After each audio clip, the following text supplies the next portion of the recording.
Welcome back to the Deep Dive. Today, we are opening up a file that, honestly, reads less like a political biography and more like a national myth. It really does. We're looking at a man who didn't just, lead a country. He essentially conjured one into existence. Right, out of sheer will, a whole lot of speeches, and just thin air, it feels like. It sounds like an exaggeration, but it's almost literally true. I mean, think about it. You've got an archipelago with over 17,000 islands. 17,000. Hundreds of different ethnic groups, languages that have almost nothing in common, and this one figure somehow welds them all into a single identity. We are, of course, talking about Sukarno, the founding father of Indonesia. And looking at this massive stack of documents you've pulled together, intelligence reports, personal diaries, speech transcripts, even architectural blueprints, it's clear this wasn't just a politician. Oh, not at all. He was a civil engineer, a revolutionary, a notorious playboy, a political prisoner, and eventually a president for life. A president for life, who then dies under house arrest. That whole trajectory is just unbelievable. And that arc from the palace right back to the prison, that's the heart of this story. He's often called the father of Indonesia, or Bung Karno. Brother Karno. Exactly. And that nickname is so important. It suggests this intimacy. He wasn't some distant king on a throne. He was the people's brother. But as we're going to see, being a brother and being a competent head of state are two very, very different things. So the mission for this deep dive is, I think, pretty specific. We want to understand how he did it. How does one person use theater, language, and even architecture to build the Republic of Indonesia? And then the flip side of that coin, why did this incredible house he built eventually just collapse on top of him? To understand the collapse, you have to look at the foundation. Yeah. And with Sukarno, the foundation is all about identity. He was obsessed with it. Completely. Starting with his own. Let's start right there, because even his name is a construction. Yeah. I was looking through the early biographical notes. He wasn't actually born Sukarno, was he? No, not at all. He was born in 1901 in East Java, and his given name was Quesno Sosrodiharjo. Quesno. Right. But he was an incredibly sickly child. I mean, he was constantly suffering from malaria, dysentery, fevers, and you have to understand the Javanese cultural context here. Okay. In Javanese mysticism, there's this deeply held belief that a name carries. Well, it carries weight. Spiritual weight, exactly. And if a name is too heavy for a child's spirit to carry, the child gets sick, the name is literally crushing them. So his parents performed a ritual. A renaming ceremony. To save his life. They called him Sukarno, naming him after Karna, who is a major warrior hero from the Mahabharata epic. Wow. I mean, that's not a small choice. The Mahabharata is a cornerstone of the culture in that part of the world. It's huge. And Karna is a very complex, very tragic figure in that story. He's powerful, he's loyal, but he's also fated to be on the losing side. He fights for the antagonists out of a sense of duty, even knowing it's a lost cause. It's almost like a self-fulfilling prophecy for Sukarno's own life. You can absolutely read it that way. It's uncanny. Something else I noticed in the Dutch intelligence files you included. His name is spelled Soekarno, but later on it's the modern U. Ah, right. That's just the old Dutch orthography. The O makes a U sound in Dutch. Later in his life as president, Sukarno actually pushed to modernize the spelling of the entire Indonesian language to sort of decolonize it. So he changed the spelling for everyone else. Yes, but, and this is a fantastic little character detail, he kept the Dutch spelling for his own signature. No way. Why? He just claimed he was too old and too used to it to change how he signed his name. So he's literally the embodiment of that transition. A modern nation, but he's signing its documents with a colonial pen. It's a perfect metaphor. Speaking of names, I have to ask about Ahmed. I saw it in several Western diplomatic cables. Ahmed Sukarno, but that's not his name at all. It's a pure invention, a total fabrication. See, Javanese people often just have one name. There's no first name, last name system like we have in the West. And that just broke the brains of Western bureaucrats. It absolutely did. They couldn't handle a blank space on a form. Why? It didn't compute. So they just gave him one? Pretty much. And the story goes that when he was visiting the Middle East, an Indonesian student just added Ahmed to his press materials to make him sound more authentically Muslim to the Arab world, to build support for the new republic. And Sukarno just went with it. He leaned into it. It shows you how adaptable he was. If the Middle East needed a Muslim brother, fine, he was Ahmed. If the West needed a refined, Dutch-educated intellectual, he could be that too. He was a chameleon. He became whatever the audience needed him to be. Let's talk about that education, because for a native, as the Dutch would have called him, in the 1920s. His background was incredibly rare. It was statistically improbable. His father was a Javanese aristocrat, a Muslim, and his mother was from a Balinese noble family, and she was Hindu. So right there, in his own DNA, he's a living bridge between the two dominant cultures of the archipelago. Exactly. But his education was thoroughly Western. He somehow managed to get into the Hoger Burger School, a Dutch high school. Which was effectively segregated, wasn't it? Oh, highly. He was one of just a handful of non-Europeans. And this is where he masters the tools of his oppressor. He becomes a polyglot. We're talking Javanese, Sundanese, Balinese, Indonesian, Dutch, German, English, French, Arabic, and later Japanese. I'm looking at a note here from one of the reports. It says he had a photographic memory. He had a truly precocious mind. And he didn't just learn the languages. He devoured Western political theory. He's reading Marx, Jefferson, Rousseau, Lincoln, all in their original languages. Wow. So he could quote the American Declaration of Independence and then turn around and quote Das Kapital in the same breath. This gave him a massive psychological advantage later on because he often knew the Dutch colonial administrators' own history and laws better than they did. And all this time, he's not studying political science. He's studying to be an engineer. A civil engineer and an architect at the Bandung Institute of Technology. And this is the key metaphor for his entire life. Sukarno approached nation building as an architect. He wasn't just managing a country, he was designing it. He actually ran an architecture firm for a while. He did, before politics completely took over. He helped renovate the famous Preanger Hotel in Bandung, designed private houses. And you can see that obsession later when he's president. The National Monument, that massive Gelora Bung Karno Stadium, the Istiqlal Mosque. Yeah. He literally wanted to construct the skyline of modern Indonesia. He believed a great nation needed great stages to perform its greatness on. He saw the nation as a physical structure. It needed a foundation, it needed pillars, a roof. But before he could build the physical monuments, he had to build the ideological blueprint. And this is where he really starts to diverge from the traditional Marxists of the time. Absolutely. This is the famous Marhan story. Right. So traditional European communism is all about the proletariat, right? The industrial factory worker who sells their labor to a capitalist boss. But Indonesia in the 1920s didn't really have a lot of factories. Exactly. It was a farming society. Yeah. So the Marxist model didn't quite fit the reality on the ground. So one day, Sukarno is out cycling near Bandung, and he stops to talk to a peasant farmer named Marhan. Okay. Now, Marhan owns his own small plot of land. He owns his own hoe. He owns his seeds. So technically, by a strict Marxist definition, he is not a proletariat because he owns the means of production. But he's still incredibly poor. Dirt poor. He has no power in the system. He's just barely surviving. He's self-sufficient, but he's destitute. And Sukarno has a light bulb moment. A huge one. He realizes he needs an ideology for that guy. So he coins the term Marhanism. It's a form of socialism that's tailored for the agrarian, colonized little person. It was anti-imperialist, anti-feudal, but it wasn't strictly Soviet-style communism. It was distinctly Indonesian. So he's really threading a needle here. He hates the Dutch for their imperialism, but he also rejects the old Javanese feudal lords who kept people like Marhan down for centuries. He wanted something totally new. He wanted modernity, but on Indonesian terms, not Western ones. And that was an incredibly powerful message. Which the Dutch obviously did not appreciate. Not in the slightest. From the late 1920s to the early 40s, Sukarno spent most of his life either in prison or in exile. They sent him to the remote island of Flores, then to Bengkulu in Sumatra. He was isolated. For all intents and purposes, he was neutralized. Until the whole world broke. World War II. The Japanese invasion of 1942.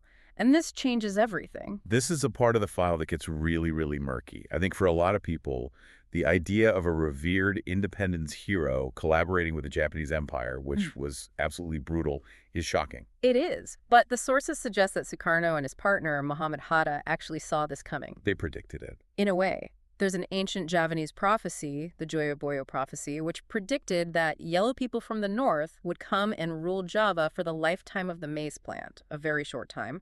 And after they left, Java would be free. So they saw the Pacific War through this almost mystical lens. A very pragmatic one, too. They believed the Dutch were just too strong to be defeated from the inside. They needed an outside force, a sledgehammer, to crack the colonial shell. And for them, Japan was that sledgehammer. So when the Japanese arrive, kick the Dutch out in a matter of weeks, and occupy the islands, Sukarno doesn't fight them. He joins them. He makes a deal with the devil. There's just no other way to put it. We have a famous quote from him from this period where he says, "The Lord be praised, independent Indonesia can only be achieved with Day Nippon." With Dai Nippon, with Japan. That implies a partnership. What did he get out of this deal? Access. The Japanese needed to control millions of people to support their war effort. They didn't speak the languages, they didn't know the culture, they needed a mouthpiece. And Sukarno became that mouthpiece. In exchange, they gave him a radio, a microphone, and the freedom to travel the entire archipelago, spreading the idea of Indonesia. He was using their resources to build his nation. So he was basically spreading nationalist ideas under the guise of Japanese propaganda. It was a double game, absolutely. He'd give these speeches that, on the surface, praised Japan's war effort, but the subtext was always about Indonesian unity, Indonesian pride. But the cost, my God, the cost was horrific. You have to talk about the Romusha. We do. These were the forced laborers. The Japanese needed millions of men to build airfields, railways, defenses across Southeast Asia to fight the Allies. And Sukarno, he was the chief recruiter. So he was on the radio telling young men that this was their patriotic duty. Yes. He gave speeches telling them it was an honor to work for the Greater East Asia co-prosperity sphere. Millions were recruited. And the conditions were, what, basically slavery? Worse, in many cases, starvation, disease, brutal beatings. Thousands upon thousands die. They were treated as disposable biological machinery. And Sukarno knew this was happening. Did he ever? Did he ever reckon with that role? In his autobiography, written much later, he admitted to the deep shame of it. He tried to frame them as necessary sacrifices for the greater goal of independence. He coined slogans like, "Let's iron America" and "bludgeon the British." I mean, he was fully integrated into their war machine. It's the darkest stain on his entire legacy. Without a doubt. It's something his critics, rightly, never let him forget. It brings us back to that architect metaphor again.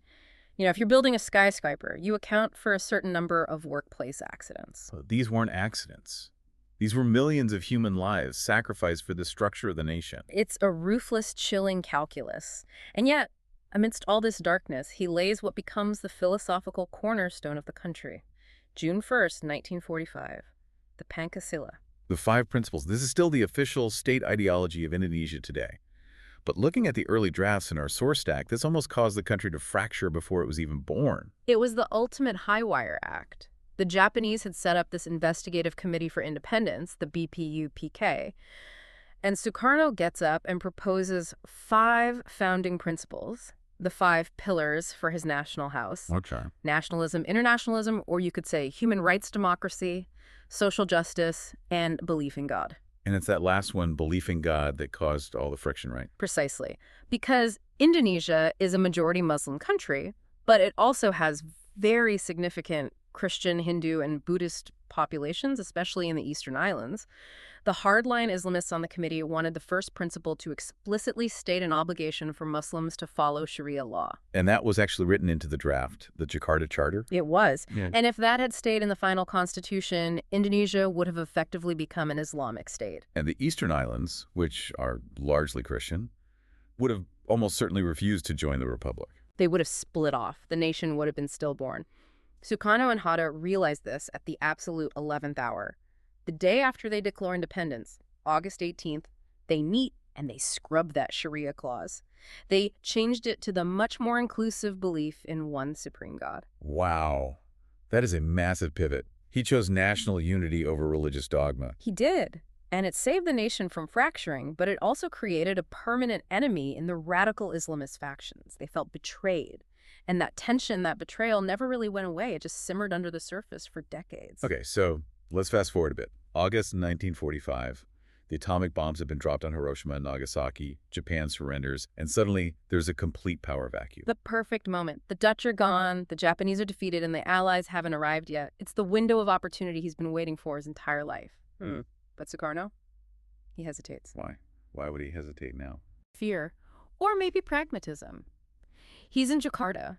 The Japanese army is still there, still fully armed, just waiting for the Allied handover. He's terrified that if he declares independence without their permission, the Japanese will just massacre the nationalists to maintain order. He wants to go through the official channels. But the youth, the Pemuda, they're not having it. They want revolution, and they want it now. Which leads to one of the most dramatic episodes of the entire story.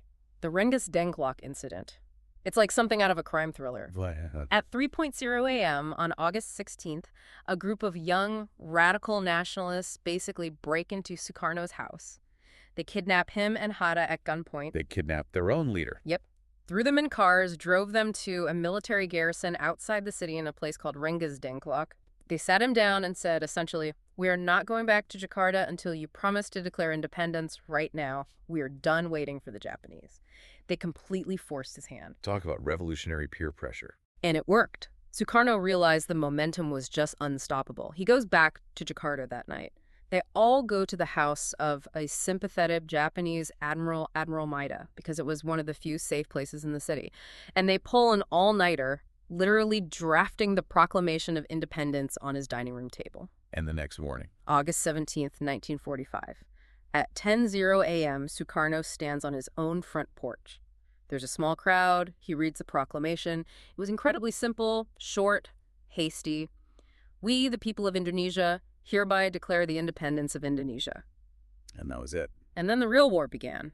Because the Dutch didn't just say, "Okay, our mistake, good luck with the new country." No, the Dutch treated it as a joke. They came back, backed by the British, fully expecting to just resume colonial rule as if the last 4 years hadn't happened. What followed was 4 years of absolutely brutal warfare and intense diplomatic chess. The sources really highlight a division of labor here. You've got General Suderman in the jungle leading a guerrilla war. And you have Sukarno in the cities fighting the diplomatic war. He knew they couldn't beat the Dutch military head-to-head. They were better armed, better trained. So he used the international press. He charmed foreign journalists. He charmed the Americans.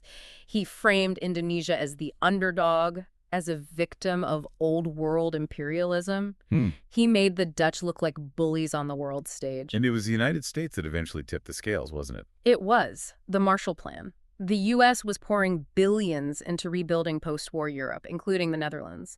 When the Dutch launched another major military offensive and captured Sukarno, the U.S. finally had enough. They threatened to cut off all Marshall Plan funds to the Netherlands if they didn't stop the war. Money talks. Money talks louder than guns sometimes. The Dutch folded almost immediately. In December 1949, sovereignty was officially transferred. Sukarno moved into the old Dutch Governor-General's palace and renamed it the Merdeka Palace, Freedom Palace. He had one. So the architect has finally built the house. The tenants have all moved in. Yeah. But now the roof starts leaking. The 1950s in Indonesia sound absolutely chaotic. Chaotic is an understatement. They tried to implement a Western-style liberal democracy, a parliament, elections, a prime minister. But this is a nation of thousands of islands and dozens of competing ideologies. You had Islamists, communists, nationalists, regional separatists, all fighting for power. And the government was just paralyzed. Completely. Cabinets were collapsing every few months. There were rebellions in the outer islands. It was a mess. And Sukarno is the president, but he's watching all this, and he hates it. He despises it. He called it 50% plus one democracy. He argued that Western democracy was all about conflict, about fighting to get a bare majority. He said that wasn't the Indonesian way. He felt it was tearing the architectural integrity of his nation apart. So he proposes his own solution, guided democracy, which, let's be honest, sounds a lot like a dictatorship with a better branding team. That is absolutely the criticism. But his sales pitch was culturally brilliant. He used the metaphor of the traditional Indonesian village. He said, "In a village, we don't vote and fight. The elders gather, they discuss musyawarah until they reach a consensus mufakat." And in this grand national village, who is the head elder? Sukarno, of course. In 1959, he issues a decree. He dissolves the parliament, tosses out the constitution, and concentrates all power in his own hands. He becomes the great leader of the revolution. And to hold this unstable chemical mixture together, he invents another ideological concept, Nasacom. Nasacom is the absolute peak of his political high-wire act. It's an acronym for nationalism, agama, religion, and communism. Communism. Okay, hold on. Those three things are fundamentally incompatible. Communism is officially atheist. Religion is, religion. And the nationalists in Indonesia were mostly the army, who absolutely loathed the communists. How on earth do you mix oil, water, and fire? By shaking the bottle really, really hard. Sukarno believed that his charisma, his force of personality, was strong enough to force these three opposing groups to work together under his guidance. He needed the army, the nationalists, to keep order. He needed the religious groups for moral legitimacy, and he needed the communists, the PKI, for mass mobilization. The PKI was huge at this point, right? The third largest communist party in the entire world after only China and the Soviet Union. And Sukarno started leaning on them more and more, specifically to balance out the growing power of the army, who he correctly feared was getting too powerful and might be plotting against him. And this is where the West, especially the U.S., really starts to panic. It's the height of the Cold War. And here's Sukarno, the leader of the fifth most populous country in the world, openly cozying up to the communists. And he wasn't quiet about it. He steps onto the world stage and basically tries to flip the entire script of the Cold War. In 1955, he hosts the Bandung Conference. This is the birth of the non-aligned movement. He stands up and tells the nations of Asia and Africa, you don't have to choose between Washington and Moscow. He had his own terminology for this too, didn't he? NEFO and Old DEFO. That's right. The new emerging forces NEFO versus the old established forces Old DEFO. He saw the world not as East versus West, but as the oppressed versus the oppressors. He wanted to unite China, Indonesia, the African states into a whole new power bloc that would challenge the old colonial powers. And his foreign policy became extremely aggressive. Unbelievably so. Look at Confrontasi, the confrontation. When the British helped form the Federation of Malaysia in 1963, Sukarno took it as a personal insult. He called Malaysia a British neo-colonial plot designed to encircle and weaken Indonesia. So he launched a low-level war against them. He sent paratroopers into Borneo. It was a huge international incident. And then, when the UN officially recognized Malaysia and gave them a seat on the Security Council, Sukarno just quit. He pulled Indonesia out of the United Nations. Yes, in 1965. To this day, it's the first and only time a nation has ever formally withdrawn from the UN. That is a bold, almost reckless move. And he definitely wasn't making any friends in Washington. The relationship with the U.S. became toxic. When they threatened to cut off aid because of his aggression towards Malaysia and his friendship with the PKI, Sukarno stood up in a massive stadium speech and just shouted, "Go to hell with your aid." Go to hell with your aid. I mean, that's a quote that must have reverberated around the world. I can see why the CIA had a file on him thick enough to be a doorstop. They desperately wanted him gone. And this leads to one of the more, well, bizarre chapters of the Cold War. The honey traps. This was my favorite part of the research. It's almost comical how badly the intelligence agencies misread the cultural context. It really is. I mean, it was no secret that Sukarno was a womanizer. He had 9 wives over his lifetime, countless affairs. He styled himself as the great lover. So the Soviet KGB thought they could use this against him. Yeah. During a visit to Moscow, they allegedly filmed him in a hotel room with some flight attendants that they had planted there. Classic blackmail stuff. Do what we say or we release the tapes. Exactly. So they present the tapes to him, expecting him to be terrified and compliant. Instead, the story goes that Sukarno watched the footage, burst out laughing, and asked if he could have a few copies to take home. He wanted a copy. He wasn't ashamed at all. In Javanese culture, that kind of virility, that Shakti, was seen as a sign of spiritual power and charisma. Being a ladies' man didn't hurt his poll numbers, it helped them. It showed he was full of vitality. And the CIA tried the same thing, didn't they? The CIA went one step further and produced a fake pornographic film hiring a Sukarno lookalike. They planned to release it to discredit him, but it failed for the same reason. He was just Teflon when it came to these kinds of scandals. But Teflon eventually wears off. And by 1965, the country is in a terrible state. The economy is in absolute freefall. Inflation is at something like 600%. People are queuing for rice. He's fighting an expensive, pointless war with Malaysia. And physically, he's falling apart. His kidneys were failing. He was in constant pain. And that delicate political balance, that Nasicum mixture, was about to violently explode. The army and the communists were ready to kill each other. Sukarno was the only thing holding them back, and his grip was slipping fast. And then comes the night of September 30th, 1965, the G30S movement. This is the turning point, the event that changes everything. It's still one of the most debated and mysterious events in modern Asian history. What exactly happened? In the middle of the night, a group of mid-level soldiers calling themselves the 30th September Movement kidnapped 6 of the top army generals in Jakarta. They were taken to an Air Force base, murdered, and their bodies were thrown down a well at a place called Lubang Buaya Crocodile Hole. And who are these soldiers? Who are they working for? That's the mystery. They claimed to be loyalists who were protecting Sukarno. They said they were launching a preemptive strike to stop a CIA-backed coup by a council of generals who were planning to overthrow Sukarno on Army Day just a few days later. So they claimed they were actually saving Sukarno from the army. That was their story. But the next morning, the optics were terrible. Sukarno, for reasons that are still unclear, went to the Halim Air Force Base, which was the rebel headquarters. This made it look like he was involved, or at the very least complicit. He didn't condemn the murders right away. He seemed confused, hesitant. He was losing control. And this is where the villain, or the hero, depending on which history book you read, enters the stage. Major General Suharto. Suharto. He was the head of the Army's Strategic Reserve. And for reasons that are also still hotly debated, he was not on the assassins' hit list. He seized control of the army almost immediately, and he pointed the finger squarely at one group, the communists. He blamed the entire thing on the PKI. He spun a narrative that the communists had masterminded the whole thing as an attempt to take over the country, and he launched a counterattack. And not just a military one. No. A purge. This part of the file is just chilling. It was a genocide. Over the next few months, the army, with the help of local religious and vigilante groups, hunted down and killed anyone even suspected of being a communist or a sympathizer. The death toll is debated, but the most common estimates range from 500,000 to over 1 million people killed. 1 million people. The rivers in Java and Bali were literally clogged with bodies. And Sukarno, the great leader of the revolution, where was he in all this? Powerless. Completely powerless to stop it. He tried. He gave speeches saying the general's murders were just a ripple in the ocean of the revolution. He was desperately trying to downplay it, to save his Nasacum concept, to save the balance of power. Calling a massacre of his top generals a ripple probably didn't sit well with the public or the army. It destroyed his credibility. The students who used to adore him took to the streets. But they weren't chanting, "Long live Bung Karno" anymore. They were chanting for the price of rice to come down and for the PKI to be banned. Sukarno was losing the street. He was still technically president, but Suharto now held the gun.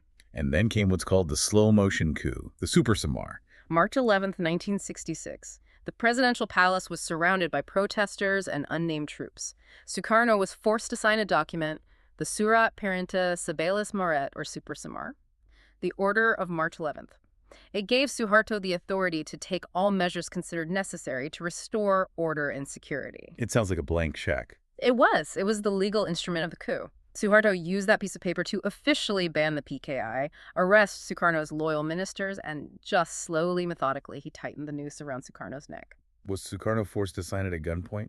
That's the million-dollar question that historians still fight over. Some accounts say 3 of Suharto's generals cornered him and forced him. Others say he was just exhausted, sick, and thought signing it would calm things down and that he could regain control later.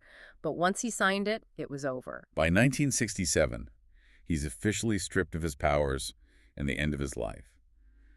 It's just so tragic. It's heartbreaking. This is the man who hosted Queen Elizabeth and JFK, who charmed Khrushchev, who literally built the nation from scratch. And he was placed under house arrest in a villa in Bogor. Suharto's new regime isolated him completely. And they denied him proper medical care. For his failing kidneys, yes, he wasn't allowed to see the people he had liberated. He was interrogated constantly about his role in the 1965 events. The architect was now a prisoner in the very house he had built. When he died in June 1970, millions of people still lined the streets for his funeral procession. They wept. Even Suharto showed up for the funeral, but it was pure political theater. For the next 30 years, the New Order government tried to bury his legacy. They wanted to remember him only as the proclamator of independence, but forget the president who leaned left and challenged the West. They banned his books. They demonized his politics. But you can't really bury a figure that large. No. History has a way of correcting itself. After Suharto fell, his legacy was slowly rehabilitated. His daughter, Megawati Soekarnoputri, eventually became the 5th president of Indonesia. And just recently, in 2024, the government officially revoked the 1967 resolution that stripped him of power, effectively clearing his name of involvement in the G30S coup. A vindication, more than 50 years too late. But a vindication nonetheless. It brings the circle to a close. So as we look back at this just massive life, how do we sum it up? What's the final verdict on Sukarno? I think you have to see him as the visionary, the artist. He could dream up a nation, design its philosophical soul, and convince 100 million people that they were all one family. He gave them an identity and a sense of pride when they had none. But he couldn't manage the checkbook. Right. He couldn't deal with the boring, gritty reality of economics, of logistics. He was a spectacular revolutionary, but a terrible administrator. He gave them pride. He told them they were a great people at a time when the rest of the world told them they were colonial subjects. Exactly. He made them stand tall, but standing tall doesn't put rice in the bowl. And in the end, empty bellies often matter more than even the most inspiring rhetoric. And that leads me to a final thought for you, our listeners, to maybe chew on. Sukarno was obsessed with this concept he called berdikari, which means standing on your own 2 feet. He truly believed that real independence meant rejecting all foreign reliance, even if it meant economic ruin. It's the whole philosophy behind go to hell with your aid. A very powerful, very nationalistic sentiment. So the question is, in today's hyper-connected, globalized world, where every single nation relies on intricate trade deals and supply chains, was Sukarno's vision of total self-sufficiency a noble dream, or was it just a dangerous delusion? Is it better to be poor and proud, or rich and dependent? That is the question that I think every developing nation is still struggling to answer today. Indeed. Thanks for joining us on this deep dive into the life of Sukarno. We'll see you next time.